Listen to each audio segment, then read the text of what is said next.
Massachusetts is known for its history, beauty, and innovation.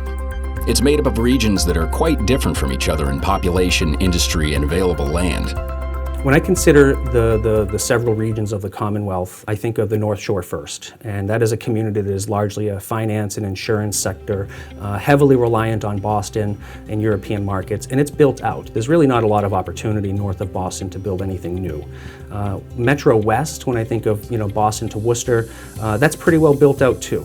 Western Mass, you have about 800,000 people living on 1/3 of the state's land, so sparsely populated. You have your residential nexus points like Springfield, Holyoke, Northampton. So that basically leaves the southeast of Massachusetts to consider when you think of where land might yet be. Situated in the southeast portion of the state lies Plymouth. 103 miles in size, it's the largest town land-wise in the state. It's decorated with 37 miles of coastline and over 350 ponds, as well as 14,000 acres of state forest. Its natural beauty and unparalleled history were not the only factors that contributed to its population growth. When you look at the history of Plymouth and you look back, the rate of growth and the amount of people coming to Plymouth was not that great until 1970. And in the 1970s, a few things happened. Route 3 was built. The nuclear power plant was constructed, Cape Cod becoming more and more of a destination for people for visits. So when you look at the 1970s, with those things occurring, we see a huge growth in population. And we went from 15,000 to about 18,000 in 1970 to about 35,000 in 1980, and then to over 40,000 in 1990, and right now we estimate the population somewhere in the 60 to 63,000 range. Along with its unique history from the Native Americans and the Pilgrim colony, Plymouth is growing in the cultural scene with its art, music, and restaurant venues. Its tourism and culture sectors have grown to be its leading industries, making it not only a desired destination, but a place to call home. The most important part of our economy in Plymouth is related to tourism. Not only do we have the distinction of being the birthplace of America with the landing in 1620, but we also have a coastline, we have ponds, we have a 14,000-acre state park. The natural features of this community make us a really desirable place to live. While other regions of the state have reached their capacity to build out, the southeast region of Massachusetts has some advantages, not only because of its location, but also because of its past development decisions. Included in this was the creation of a Regional Economic Development Foundation to assist the town in balancing commercial and residential development with open space planning.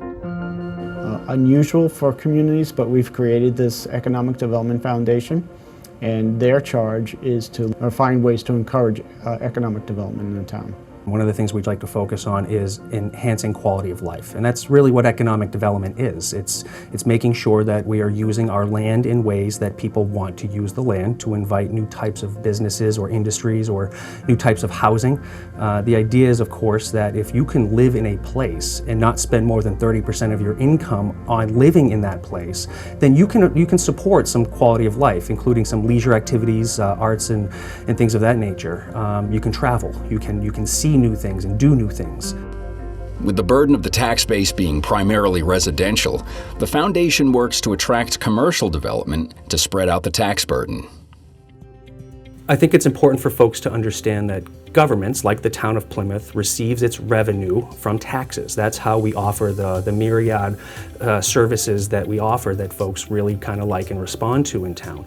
We get the government we pay for in a lot of ways, but 82% of our tax base comes from residential sources, which means we have to work harder to diversify our economy by attracting more commercial and more industry in here. Plymouth has had a unique and important role in American history. It's been part of significant industries that helped shape this country. How will Plymouth situate itself for the future? What industries will shape its next 50 years and beyond?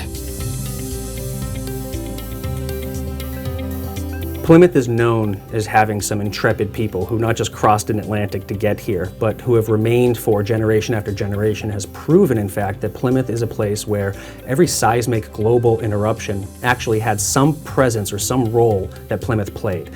From world wars to nuclear revolutions.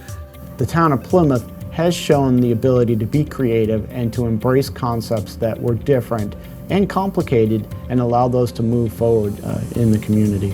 Economic development, more than just quality of life, it informs how we use our land. And if we don't have parameters or rules in place that allow certain types of investment to occur or types of business to exist in Plymouth, they're not going to be, frankly. And that's one of the things that we have to be mindful of.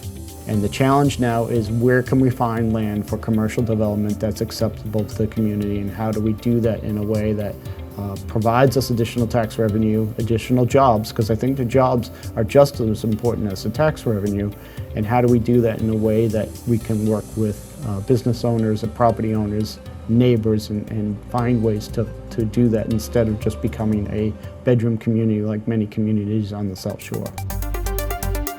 I think one of the things we can expect for the new types of businesses or industries over the next 50 years is that they will be energy intensive. We will have to solve for different types of infrastructure problems, including energy capacity, energy storage, computer analytics.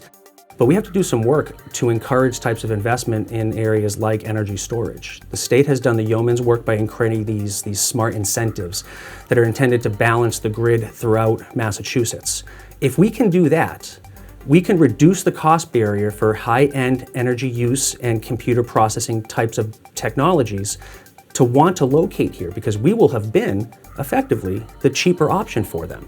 Clean land, access to a talent pool and high skill set workers, and lower reduced cost energy consumption. So there are things that we can do today that help set how we look in the next 50 years.